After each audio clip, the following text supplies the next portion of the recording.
प्रिय बच्चों, सुप्रभात। आज हम पढ़ेंगे कबीर के पद, क्लास 11th। इस पूरे पद्य में कबीर साहब ने लोगों के ईश्वर के स्वरूप के बारे में बताए हैं।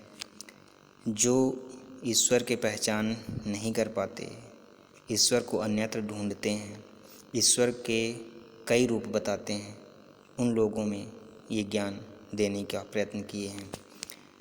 कबीर साहब का कहना है कि ईश्वर एक ही होता है, ईश्वर दो नहीं होते। जो लोग ईश्वर को दो रूप मानते हैं, उनकी गति किस तरीके से होती है, हम इस दो पंक्ति के माध्यम से पहले समझेंगे। कबीर साहब कहते हैं कि हम तो मतलब होता है हम, अर्थात मैं।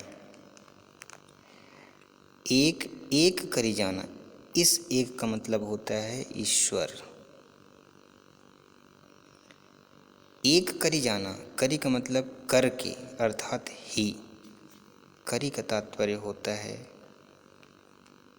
करके या ही, अर्थात हम एक परमात्मा को एक ही जानते हैं।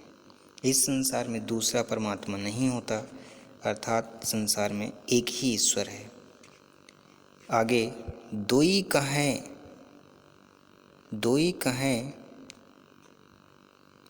तिन्ही का दो जग। दोई कहें अर्थात जो व्यक्ति दो कहते हैं, ईश्वर को कहते हैं दो है। तिन्ही का दो जग, दो जग का मतलब होता है नरक। ऐसे व्यक्ति को नरक प्राप्त होता है। कैसे व्यक्ति को? जिन नाहिन पहचाना, जो ईश्वर को नहीं पहचानते, जो ईश्वर को नहीं पहचानते, उनका निवास स्थान नरक में होता है, अर्थात ऐसे व्यक्ति अज्ञानी व्यक्ति कहलाते हैं। फिर से एक बार सुनेंगे। हम तो एक कर जाना। कबीर साहब जी कहते हैं कि इस संसार में ईश्वर का स्वरूप सिर्फ एक है और हम उसी को जानते हैं। और जो व्यक्ति ईश्वर के दो रूप बताते हैं, उनको संसार में नहीं बल्कि नरक में स्थान मिलता है, क्योंकि वह ईश्वर को अभी तक पहचान नहीं पाए हैं। आगे एक पवन, इस संसार में एक ही हवा है, एक ही तरह का हवा चलता है। एक ही पानी, और पानी भी एक ही है। एक ज्योति समाना, और ज्योति का मतलब होता है प्रकाश। ज्योति का मतलब होता है प्रकाश, और प्रकाश का तात्पर्य होता है ज्ञान से। अर्थात इस संसार में जिस तरीके से एक ही पवन है, एक ही पानी है और एक ही ज्योति से समाना का मतलब होता है पूरा पृथ्वी समाहित है। एक ही ज्योति से चारों तरफ प्रकाश होता है या उजाला होता है या समाया हुआ है। एक खाक गड़े सब भांडे, जिस तरीके से कबीर साहब जी कहते, एक ही पवन, एक ही पानी, एक ज्योति समाना। संसार में एक पवन है, एक ही पानी है और एक ही प्रकाश से पूरा संसार प्रकाशमान है। उसी तरीके से जो एक खाक गड़े सब भांडे, एक कोहरा साना। कोहरा का मतलब होता है कुम्हार। कोहरा का मतलब होता है कुम्हार। भांडे का मतलब होता है बर्तन। एक खाक का मतलब होता है मिट्टी। कबीर साहब जी कहते हैं कि जैसे मिट्टी एक ही प्रकार का होता है, लेकिन जो कुम्हार होता है, साना का मतलब होता है बनाना।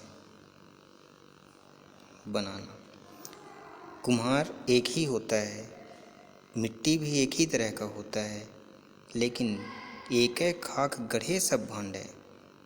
कुम्हार विभिन्न तरह का बर्तन उसी मिट्टी से बना देता है। मिट्टी एक ही होता है, कुम्हार भी एक ही होता है, लेकिन उसी मिट्टी से तरह तरह के बर्तन का निर्माण हो जाता है।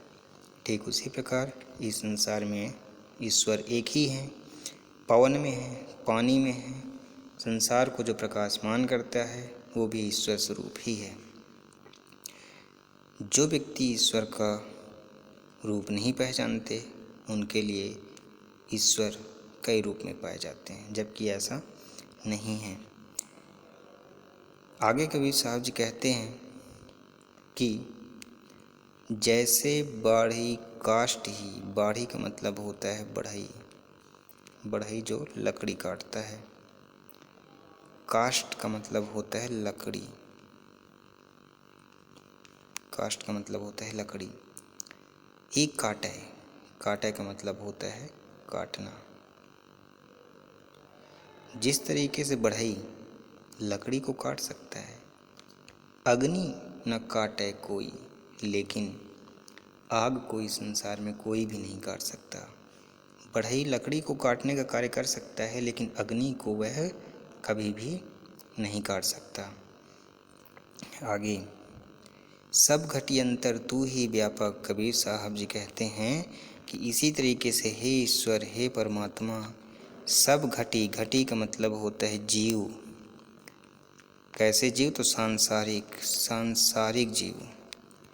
हे ईश्वर, तू हर संसारिक जीव के अंतर ही, अंतर ही का मतलब होता है आत्मा। हे ईश्वर, तू सारे जीव के अंदर तू ही व्यापक धरे, मतलब विराजमान है, और जो विराजमान है उसके शरीर में स्वरूप है सोई। स्वरूप का मतलब होता है स्वरूप, और सोई का मतलब होता है वही। अर्थात हे ईश्वर, इस संसार में जितने भी जीव हैं उन सब के अंदर तू ही व्यापक रूप से विद्यमान है। अर्थात जो भी उस आत्मा में विद्यमान है उसका स्वरूप वही है, अर्थात तुम ही हो। आगे कहते हैं माया देखी, माया देखी अर्थात इस संसार में लोग माया को देखकर जगत लुभाना, पूरा संसार उसके तरफ लोभित हो जाता है, माया में फंस जाता है। ऐसे मनुष्य को कबीर साहब जी कहते हैं काहे रे नर गर्वाना, गर्वाना का मतलब होता है गर्व करते हो। हे मनुष्य, इस संसार में माया की तरफ हर व्यक्ति खींचा जाता है, तो जब माया में तुम घिर चुके हो तो अपने आप किस बात पर घमंड कर रहे हो। माया देखी जगत लुभाना, अर्थात हे प्राणी, माया देखकर ये संसार में सब लुभाते हैं, सब माया प्रिय होते हैं। ऐसे व्यक्ति को कबीर साहब जी कहते हैं कि आपको गर्व नहीं करना चाहिए, घमंड नहीं करना चाहिए, निर्भय भया कछु नहीं। और जो व्यक्ति, कबीर साहब जी कहते हैं निर्भय मतलब बिना भय के, निर्भय मतलब बिना भय के, जो व्यक्ति बिना भय के रहते हैं, भया निर्भय भया, जो व्यक्ति बिना भय का है, कछु नहीं व्यापै, उनको कुछ भी नहीं होता। ऐसे व्यक्ति को ही कहें कबीर दीवाना। कबीर साहब जी ऐसे व्यक्ति को ही ईश्वर का दीवाना बताए हैं। दीवाना का मतलब भक्त। ऐसे ही व्यक्ति को कबीर साहब ने भक्त बताया है। कबीर साहब जी कहते हैं कि माया देखी के जगत लुभाने, इस संसार में हर व्यक्ति माया को देखकर खींचा जाता है। ऐसे व्यक्ति अपने आप में घमंड करते हैं, उनको नहीं करना चाहिए, क्योंकि इस संसार में जो व्यक्ति निर्भय होकर, बिना भय का होकर के रहता है, ऐसे ही व्यक्ति ईश्वर को, ऐसे ही दीवाना रूप व्यक्ति ईश्वर को प्राप्त करता है। धन्यवाद।